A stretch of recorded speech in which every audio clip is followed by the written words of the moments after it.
நேயர்களே, இன்றைக்கு நம்ம பார்க்க போது ரைசிங் நியூஸ். என்ன பார்க்குறோம்னா, நேற்று ஆகஸ்ட் 15, நேற்றில் ஒரு 2 தினங்களுக்கு முன்பு சனிக்கிழமை நாட்டின் சுதந்திர தினம். இந்த சுதந்திர தினத்தில் நாம் என்ன பார்க்குறோம்னா, திரிஷாவை பற்றியே பேசிக்கிட்டு இருக்கோமே, இந்த நாடு எங்கே போகுது, விளங்குமா விளங்காது? முதலாவது கேள்வி. ஆகஸ்ட் 15 நாட்டின் உயர்ந்த சுதந்திர தினத்திற்கு மாநிலத்தின் முதல்வர் ஜோசப் விஜய் வருகிறார், பதக்கங்களை அணிவிக்கிறார், தகுதி வாய்ந்த காவல்துறை அதிகாரிகள் பங்கு பெறுகிறார். இது பாயிண்ட் நம்பர் 1. இந்த பங்கு பெறுதலில் ஆகஸ்ட் 15 ஏராளமானவர்கள் நாம் அங்கே செல்கிறோம். மாநில முதல்வர் அணிவகுப்பை ஏற்றுக்கொள்கிறார். அப்ப அந்த அணிவகுப்பை ஏற்றுக்கொள்கிற மாநில முதல்வர் அவர்கள் இந்த நாட்டினுடைய சுதந்திரம், இந்த நாட்டுக்கு சுதந்திரம் அடைந்த பிறகு நாம் பெற்றிருக்கக்கூடிய குடியரசு, நம் நாட்டுக்காக இந்த சுதந்திரத்திற்கு பாடுபட்டவர்கள் எவ்வாறு பாடுபட்டார்கள் என்பதை பற்றி பேச வேண்டிய வலைத்தளங்கள், சிறுவர்கள், அந்த வலைத்தளங்களை தாண்டி யாரும் அதை பற்றி பேசல. திரிஷாவை பத்தி தான் பேசுறாங்க.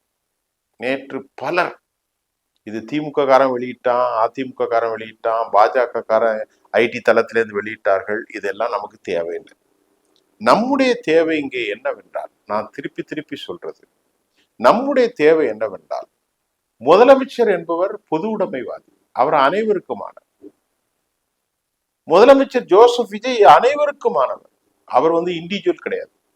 நாட்டினுடைய தமிழ்நாட்டு மக்களின் 35% வாக்கை அவர் பெற்றிருக்கிறார். இந்த 35% வாக்கை பெற்றது மட்டுமல்ல, இந்த 35% வாக்கின் மூலமாக அவர் என்ன செஞ்சிருக்கிறார், உயர்ந்த இடத்தை பெற்று இன்னைக்கு சுதந்திர நாளில் அணிவகுப்பை மேற்கொள்ற நேரத்துல அவர் அதை பத்தி பேசணும். அவருடைய திட்டங்கள் என்ன, அணிவகுப்பினுடைய நோக்கங்கள் என்ன, அந்த காட்சிப்படுத்துதல எஸ்.ஏ. சந்திரசேகர், அன்பு மரியாதைக்குரிய சகோதரி, நம்முடைய அவங்க அம்மா சோஃபா சந்திரசேகர் அம்மாவும் இருக்காங்க. அது பக்கத்துல திரிஷா இருந்தத இவனுக்கு எல்லாரும் என்ன மறந்துட்டாங்க, நாட்டுல பெரும்பான்மையான இளைஞர்கள் வலைத்தளங்கள்ல சுதந்திரத்தை பத்தி பேசல, பதவி அணிவகுப்பை பத்தி பேசல, யாரெல்லாம் பதக்கம் பெற்றோர்கள் என்று பேசவில்லை. 3 மாசத்தில் ஒரு அரசாங்கத்தின் தலைமை பொறுப்பிற்கு இவ்வளவு உயர்ந்த அடையாளத்தை கொடுத்தானே, அதை பற்றி கூட நம் மக்களை பற்றி பேசல. இறை நம்பிக்கையாளர்கள் இறைவனை புகழவும் இல்லை. மாறாக திரிஷா திரிஷா திரிஷா திரிஷா திரிஷா. அடே அப்பா அப்பா அப்பா அப்பா, வந்த காணொலிகள்ல பெரும்பாலும் திரிஷா திரிஷா திரிஷா, வேற ஒரு சாவும் இல்லை. அப்ப நமக்கு பார்க்கும்போது என்ன நடக்குதுக்கான காரணம் என்ன? நான் நேரடியாக குறை சொல்வது திரு ஜோசப் விஜய் தான். அமெரிக்காவில் பாத்தீங்கன்னா, தனிப்பட்ட முறையில எப்படி இருந்தாலும் அவன் ஒரு பொது உடைமை ஆகிவிட்டால், அவன் பொது உடைமை, அவனுடைய உடல், அவனுடைய ஆத்மா எல்லாமே பொது உடைமை தான். ஜோசப் விஜய் என்னமோ தனியால் கிடையாது. மக்களின் குரல், தேசத்தின் குரல், நாட்டின் குரல், மாநிலத்தின் குரல். அப்படி இருக்கும்போது இந்த பெண்ணை ஏற்கனவே அவருக்கும் அவருடைய மனைவிக்கும் இடையிலே விவகாரம் போயிட்டு இருக்கு. அந்த அம்மா லண்டன்ல இருக்காங்க, செங்கல்பட்டு கோர்ட்ல போட்டு இப்போது வாபஸ் வாங்கிட்டாங்க. 26 வயதுக்கு மேற்பட்ட ஒரு பெரிய பையன், அவனுக்கு திருமணம் முடிந்து அவனுக்கு பிள்ளைகள் பெறக்கூடிய வயதுல அவனுக்கு பெரிய பையன் இருக்கிறான். நல்ல அறிவு தெரிஞ்ச புள்ள, ஒரு அழகான பொம்பளை பிள்ளைய இருக்கு. சரி, உங்களுடைய குடும்ப வாழ்க்கையில ஏற்பட்டிருக்கக்கூடிய ரகசிய பரகசியங்களை நான் தலையிட மாட்டோம், எங்களுக்கு அது தேவையும் இல்லை. ஆனா நீங்க இப்ப தமிழ்நாட்டுடைய முதலமைச்சர், பீப்புள்ஸ் மேண்டேட் உங்களுக்கு பீப்புள் மேண்டேட்ஸ் உங்களுக்கு கிடைச்சிருக்கிறது, மக்களுடைய என்ன சொல்றது கட்டாயமான அனுமதி. அதை வைத்துக்கொண்டு நீங்கள் மக்களுடைய உணர்வுகளையும் மானத்தையும் கண்ணியத்தையும் காக்க வேண்டிய நீங்கள் அதை விடுத்து நீங்கள் என்ன செய்கிறீர்கள்? அதையெல்லாம் நீங்கள் மறந்த நிலையில் உங்களுடைய இஷ்டத்திற்கு அந்த இடத்தில் வரக்கூடாது என்று நான் சொல்லவில்லை, வரக்கூடாது என்று நான் சொல்லவில்லை. உங்களை கேவலப்படுத்தும் நடவடிக்கையிலே நீங்கள் ஈடுபட்டு, அதுவும் முதலமைச்சரான பிறகு ஒரு உதாரணத்துக்கு சொல்றேன். ஏன் நீங்க தனிப்பட்ட முறையில அவங்களோட பேசிக்கொள்ளுங்கள், பார்த்து கொள்ளுங்கள், அதெல்லாம் எங்களுக்கு தெரியும். சினிமாக்காரர்களுடைய எல்லாரும் தொடர்புல தான் இருக்காங்க. பலர் நல்லவர்கள் கெட்டவர்கள்லாம் நமக்கு தெரியாது. ஒரு பெண்ணோடு பழகலாம், பேசலாம், வரலாம். ஆனால் இது பாருங்க, காமாலை கண்களுக்கு அனைத்து செய்யும். பனை மரத்துக்கு கீழே உட்கார்ந்து மதுரமான பாலை குடித்தாலும் கள்ளை குடித்தான் தான் சொல்லுவான். அவர் உங்களோட நடிகை, உங்களுக்கும் அவருக்கும் ஒரு நல்ல ஒரு நட்புறவு இருக்கிறது.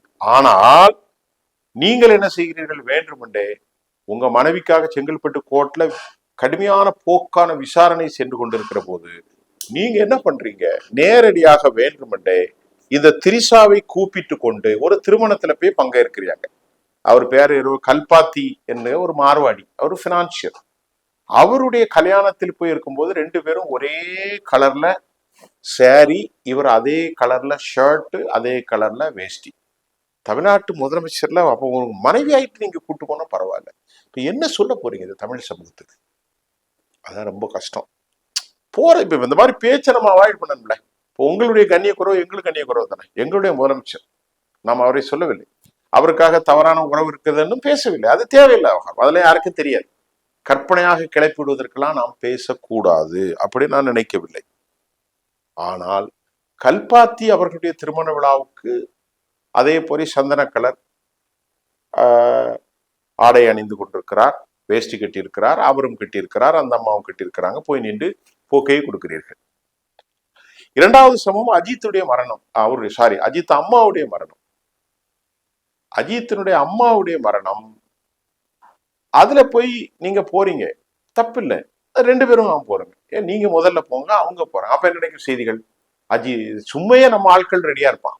அதுல உடனே என்ன பண்றான்? திரிஷா முதலமைச்சர் விஜயோடு. இது 2வது சம்பவம். 3வது சம்பவம் என்னவென்றால், உங்க பர்த்டேக்கு அந்த அம்மா எக்ஸ் தளத்துல போட்டு விடுறாங்க, நீங்க பக்கத்துல உட்கார்ற மாதிரி. அது ஏஐ தொழில்நுட்பமோ சிஐ தொழில்நுட்பமோ. இப்ப இதெல்லாம் ஏன் நீங்க தடுக்க கூடாது? தடுக்கணும். 4வது, நேத்து எல்லாரும் தான் வந்திருக்காங்க, அவங்க வந்து பின்னாடி இருந்தா பரவாயில்ல. ஆனால் நேற்று முதல் வரிசையில வந்து அமர்ந்த உடனே பிரபலமான தொலைக்காட்சிகளும் கூட இந்த நாட்டின் சுதந்திரத்தை பற்றியும், இந்த நாட்டின் விடுதலை உணர்வுகளை பற்றியும், இந்த நாட்டின் குடியரசானதை பற்றியும், இந்த நாட்டின் வரலாற்றை பற்றியும் பேச மறுத்து திரிஷாவை பற்றி பேசுவதுதான் எங்களுக்கு வருத்தம். 2வது ஒண்ணு சொல்றேன், அமெரிக்கா போன்ற கலாச்சார சீரழிவு நாடுகள்ல பொது வாழ்க்கையில வந்துட்டா அவர்களுக்குன்னு ஒரு பரிணாமம் இருக்கு, ஒரு வடிவம் இருக்கிறது, ஒரு வடிவமைப்பு இருக்கு, ஒரு நல்ல ஒரு வடிவா நடந்துக்கிடணும். ஆனால் இங்கே நீங்கள் யார் என்னை கேட்பது, நான் யாரோடையும் போவேன், என் மனைவி வேணாம, அப்படிலாம் பேச முடியாது. அப்படி பேசினால் உங்களுக்கு வாக்களித்தவர்கள் முகம் சுளிக்கக்கூடும். என்ன அந்த தம்பி தனக்கு ஒரு திருமணமாய் வயசு 52 வயசு ஆயிட்டு, உங்களுக்கு உங்க பிள்ளைக்கா 27 வயசு ஆகுது. அப்ப அப்படி இருக்க போது நீங்கள் இப்படி சுற்ற போது பார்ப்பவர்களுக்கு ஒரு அவலட்சணமாக தெரியும், ஒரு ஒழுக்கக்கேடாக தெரியும். அப்ப அப்படிப்பட்ட நிலைக்கு நம்முடைய முதல்வர், நீங்கள் எல்லோருக்குமான முதல்வர், எல்லோருக்கும் நல்வழிப்படுத்தக்கூடிய முதல்வர் அவர்கள், நாங்க தப்பான உறவு இருக்கு நான் சொல்லல. அது சில பத்திரிகைக்காரங்களுடைய பேச்சு, காசை வாங்கிட்டு தவறா பேசுறது நம்ம பேச்சு அல்ல. நான் சொல்வது, நீங்கள் பொது உடைமைவாதி, நீங்கள் மதத்துக்கு, சாதிக்கு, இனத்திற்கு, மொழிக்கு அப்பாற்பட்ட அனைவருக்குமானவர் தான் எங்கள் ஜோசப் விஜய். அப்படிதான் நினைக்கிறாங்க மக்கள். இது எங்கள் ஜோசப் விஜய். அப்ப எங்கள் ஜோசப் விஜய் அவர்களை இப்போ உங்களுக்கு எதிரிகள் இப்ப அதிகரித்து வருகிறார்கள். அரசியல் ரீதியாக எதுலையாவது ஒரு சிக்க வைக்கணும்னு பாக்குறாங்க. பாஜகவினுடைய தலைவர் ரொம்ப வருத்தம், நல்ல மனுஷன் அவரு. ஆனா அவரு கூட வந்து கண்ணியத்துக்குரிய நம்முடைய உங்களுடைய குடும்ப வாழ்க்கையை பத்தி அப்பா என்ன, அப்பா அம்மாட்ட போய் கேட்டாங்கன்னா அப்பா யாருன்னு, இதெல்லாம் என்ன என்ன என்ன மொழி, எவ்வளவு கேவலம். இதையெல்லாம் ஒரு தேசிய கட்சி அவரை வைத்துக் கொண்டிருக்கிறது, இதே போதுமானது. அப்ப ரொம்ப காயப்படுத்தியிருக்காங்க உங்களை இந்த 3 மாசத்துல. அது ரொம்ப வருத்தமா தான் இருக்கு. ஒரு பிள்ளை அரசியலுக்கு வருது, அவர் திரைப்பட அவருக்கோட ப்ரொஃபஷன். இப்ப என்னுடைய ப்ரொஃபஷன் பத்திரிகை துறை, வியாபாரத்துறை, ஒரு தமிழ் இலக்கியத்துறை, எழுத்தாளர் துறை, இப்படி பல துறைகள் இருக்கும். அதே மாதிரி அவருடைய ப்ரொஃபஷன் ஒரு நடிப்பு. ஆனா இவ்வளவு கேவலப்படுத்தணுமா அப்படிங்கிறதா எனக்கு தெரியல. மிகுந்த வருத்தத்தோடு நான் விடைபெறுகிறேன். அதுல திரு ஜோசப் விஜய் அவர்களுக்கு அறிவுரை சொல்லக்கூடிய அளவுக்கு நான் ஒரு பெரிய கல்வியாளனோ ஒரு பெரிய இதே இல்லை. நீங்க தயவு செய்து இந்த பெண்ணோட கொஞ்சம் புது விழாக்கு வருவதை கொஞ்சம் அவாய்ட் பண்ணுங்க. ஏன்னா உங்களுக்கான உரிமை அது, அதை நம்ம பேச முடியாது. ஏன்னா உங்களை பத்தி தப்பு தப்பா இந்த எழுதுறாங்க வலைத்தளங்கள். அப்போ எங்களை போன்ற ஒரு ஜேர்னலிஸ்டுக்கு ஒரு சங்கடத்தை ஏற்படுத்து. என்னடா நம்முடைய முதலமைச்சராக இருக்கிற ஒருத்தர் அவரை பத்தி இப்படி தப்பு தப்பா பேசுறாங்க, தப்பு தப்பா எழுதுறாங்கிறது கொஞ்சம் கவனத்தில் கொள்ளுங்கள், கவனத்தில் எடுத்துக்கொள்ளுங்கள். இனி கொஞ்சம் அவாய்ட் பண்ணுங்க. அந்த சகோதரிகிட்ட சொல்லி கொஞ்சம் அவாய்ட் பண்ணுங்க. மீண்டும் நான் இது போன்று ஒரு சமூக பொறுப்பான செய்திகளை உங்களை சந்திக்கிறேன். நன்றி.